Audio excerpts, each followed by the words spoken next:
আমার জীবনের বাস্তব এক ঘটনা। বগুড়ায় কয়েক মাস আগে আমার এক মাহফিল শেষে যখন ছাত্রদেরকে পাগড়ি প্রদান করতেছিলাম, হাফেজ ছেলেরা পাগড়ি নিতেছিল, নাম বলতেছে এক এক ছেলের মাথায় আমরা পাগড়ি পড়াচ্ছিলাম, আলেম ওলামারা সহ। হঠাৎ এক ছেলের নাম বলতেছে মুআজ রহমাতুল্লাহ আলাইহি, নাম বলছে কিন্তু দেখি কোনো ছাত্র সামনে নাই। কিরে মুআজ কই? কয় হুজুর মুআজ তো মারা গেছে। তাইলে নাম কেন করলেন? পাগড়ি কারে দিমু? কয় হুজুর পাগড়িটা হাতায়া দেন, মুআজের মা পর্দার আড়ালে বসে আছে, সেখান থেকে পাগড়ি গ্রহণ করুন। প্রত্যেকটা মানুষের দিল নরম হয়ে গেছে। পাগড়িটা হাতায়া একটা ব্যাগে দেওয়া হলো, ছোট্ট একটা বাচ্চা নিয়ে মুআজের মার কাছে পৌঁছায়া দিল। বয়ান শেষে আমি যখন খানা খাচ্ছিলাম, মুহতামিম সাহেবকে জিজ্ঞাসা করলাম, মুহতামিম সাহেব, জীবনে এই অভিজ্ঞতা আমার এই ফার্স্ট যে মৃত ছেলেকেও পাগড়ি দেওয়া হয়। এই কথা বলতেই মুহতামিম সাহেব দেখে কাঁদতেছে, বড় হাফেজ সাহেব পাশে বসা, সেও কাঁদতেছে। আমি কই কাঁদেন কেন? কয় ওস্তাদ, এই মুআজ হলো আমার মাদ্রাসার 1 নম্বরের ছাত্র, আমাদের সম্পদ ছিল। আমার ছেলের জন্য আমার এত মায়া লাগে না যতটা মায়া আমার এই মুআজের জন্য। আমি বললাম এত কি গুণ হয় এই মুআজের? কয় ওস্তাদ, মুআজ 18 মাসে কোরআনের হাফেজ হয়, জীবনে পাগড়ি ছাড়া নামাজ পড়ে নাই, মুআজের বাবা নাই, মুআজের মা বড় অসহায়। এই মাদ্রাসা লিল্লা বোর্ডিং এ মুআজ রে এতিমখানায় ফ্রি খাওয়াই আমরা, চিকিৎসা পর্যন্ত আমরা করাই। আমি বললাম তাহলে মুআজ কেমনে মারা গেল? কয় হুজুর কিছুদিন আগে চিকুনগুনিয়া জ্বর হয়েছে, আমরা ওর মারে খবর দিলাম, বললাম মুআজের মা মুআজের বাসায় নিয়ে যান, চিকুনগুনিয়া জ্বর হয়েছে। মুআজ বাসায় যাইতে চায় না। কয় ওস্তাদ বাসায় গেলে জামাতের সাথে নামাজ পড়তে পারি না, ফজরের নামাজটাও জামাতে পড়া হয় না, আমারে বাসায় দিয়েন না, মরে যাইতো মাদ্রাসায় মরবো, বাসায় যাব না।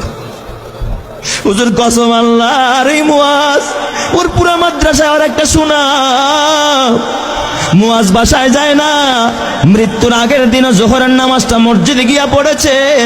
আসর থেকে নিয়ে তার অবনতি, রাত্রিবেলায় এশারের নামাজের পরে আমরা পার্শ্ববর্তী ক্লিনিকে নিয়ে গেলাম। সেখানে বাবা অক্সিজেন লাগায় রাখছে।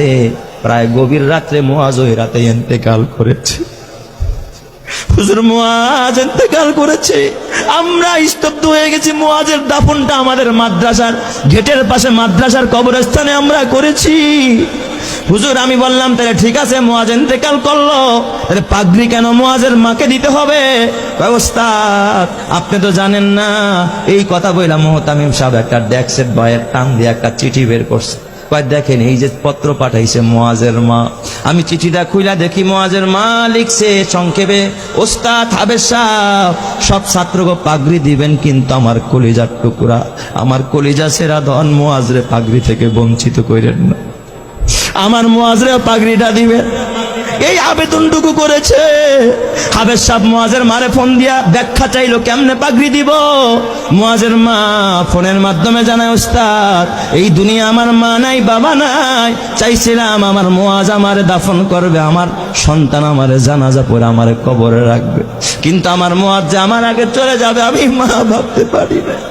এই দুনিয়ায় এখন আর আমার কেউ নাই, দুনিয়া আমার স্বামী নাই, আমার মা নাই, বাবা নাই, আমার কলিজার টুকরা মুআজও চলে গেল।